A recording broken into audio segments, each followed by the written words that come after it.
स्वागत करुच्ची समितिर वरिष्ठ नेतृवृंद आपण मैंने आगक आसतु मोर समाधान मोर गोटे कहवा कथा हूँ आज्ञा गणतंत्र राष्ट्र सरकार निर्वाचन बेले प्रत्येक राजनीतिक दल कहती इस्ताहार दिखती तमें कौन कर लोक मैंने बुझती कौ दल कौन कौटी सरकार गठन कर विशेषकर बीजेपी जो प्रधानमंत्री अच्छा नरेंद्र मोदी महोदय ओडिशा नरेंद्र मोदी निर्वाचन व्यवहार करुले आम सरकार षाठिए वर्ष 80 वर्ष 3,000 कम 80 ରୁ 20,000 टका विद्युत छाड़ करू मद बंद करू मु आपण माध्यम कहवाक चाहूँगी जो प्रधानमंत्री निर्वाचन इस्ताहार कहते 80 ରୁ 60 वर्तमान सरकार दौना कहीं प्रधानमंत्री आम मोहन माझी महोदय मुख्यमंत्री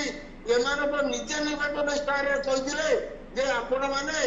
आमको भोट देले आम आसने आपको यही सुविधा देवु आपण को लोक मैंने भोट देते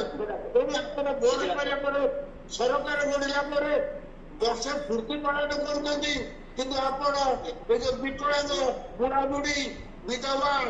कलाकार अपाण को दाबी दाबी आदि मोर बुझा कारण अच्छी कहते आम सभापति प्रिय सभापति 80% आज्ञा जड़े विकलांग से तो माँ पेटू विकलांग तार आज्ञा वर्षे मोर देखा जड़े माँ पेटू विकलांग से अकर्म तार वर्षे मोर सरकार देखुंत ये चालाकी सरकार मोर चलो नहीं आउ 80 वर्ष दौना बर्तमान मुझे आज्ञा काली पर्यटन देखुनी केन्द्रापड़ार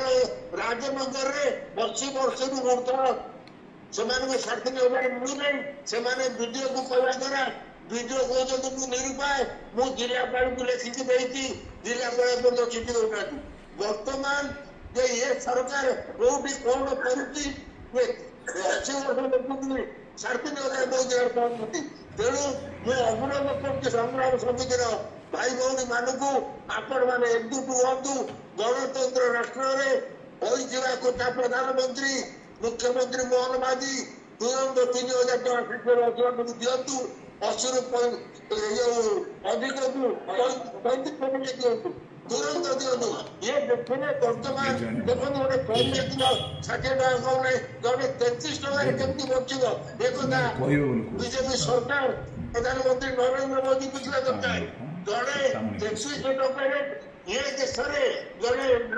केवल देखुव से पुणी विकलांग चलो तेणु आर यदि तुरंत सरकार खबर न करती ये जो टाइम नीति धरुंच पंचायत निबंधन देखिए से कथा शुणाई प्रत्येक